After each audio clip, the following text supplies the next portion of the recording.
Derek, we won't be seeing Variety Club this year at the J&B Met, but there's been quite a bit happening behind the scenes to lobby to get the horse to run overseas. Yeah, Simon, initially prior even to the Queen's Plate, we actually sat down with Racing South Africa and we asked them to send a letter of request to the racing authorities in Dubai to ask for special permission to have the horse exported out of South Africa after the Queen's Plate, hopefully to get him there in time for World Cup night. Our intentions were to run him in either the duty-free or the Godolphin Mile.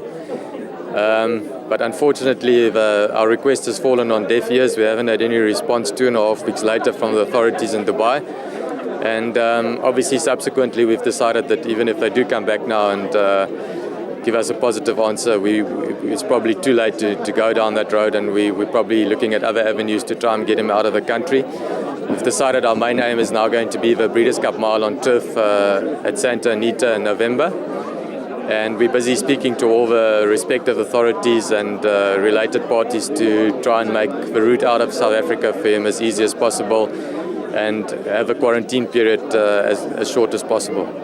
Considering his international rating, I think he's the highest rated turf miler in the world now. Are you surprised at the reaction you got? Simon, look, unfortunately we've been badgered with this in South Africa for many years, so we almost expect it, rather than being disappointed.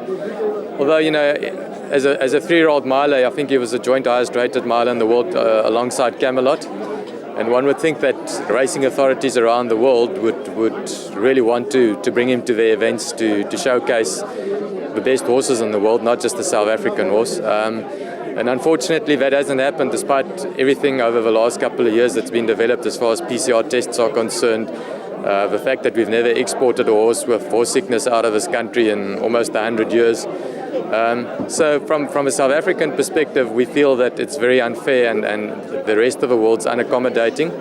From their side, I understand that obviously they don't want to have issues with diseases coming into their country. But I think the science is there today in order to definitively point out whether a horse is either positive or negative for African horse sickness. And if the science is applied properly and, then horses should have no reason not to be exported from any country in the world with that science and pose a risk to the country of importation. I think it's probably unfortunate for the rest of the world too that they don't get to see such a great champion in Variety Club. Yeah, look, he is a great champion. I mean, he's a South African champion, so we're obviously biased as far as that's concerned. But I've spoken to people like Kip Elser that are out here from the US. I've spoken to some of the English trainers that are out here for the sales this week. And in all their opinions, they've seen this horse race, and they all of the opinion that this horse is world class and that he would hold his own anywhere in the world, barring accidents, and things going wrong and staying sound. So, it is a little bit demoralizing for us from that perspective, knowing that they think he's that good and that we can't get him out. But we are now making plans to get him out, and hopefully when we get to Santa Anita in November, we'd be able to prove to the world that we weren't just crying foul, but we actually have the horse to go and show what South Africa is all about. Looking at the plan now for Santa Anita, how will that come to fruition? Well, obviously it wouldn't be ideal circumstances to take him there with the training facilities.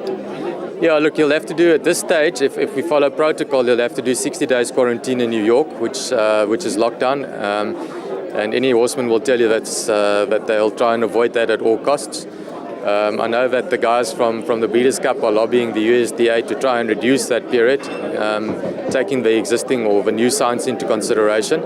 Hopefully they can reduce it to 14 days, in which case it will make it a lot easier for us. And then once we've got him there, we'll consider as to whether it's the right thing to go straight to Santa Anita and train out of Santa Anita, or possibly staying in New York, or maybe, we've discussed Maryland as an option. We're looking for a softer track. We don't want to race him a lot on the firmer tracks and get him there at sort of off his peak. We're going to plan it very carefully. It is our main aim, so we're not going to take any chances. We're going to make sure that he's 100% for the Breeders' Cup. And after that, if he does well, we might consider the Hong Kong Mile after that in December, but it all depends on how he goes in the big race. Well, hopefully something good can come out of this. At least there'll be some more awareness about the plight that South African owners and breeders are facing. Yeah. Simon, we've got a lot of international buyers here this week buying our product. You've got trainers from the UK that have come out here on their own steam, paying for themselves to come here. They want to buy horses in South Africa. They've recognized that there's quality to be bought here.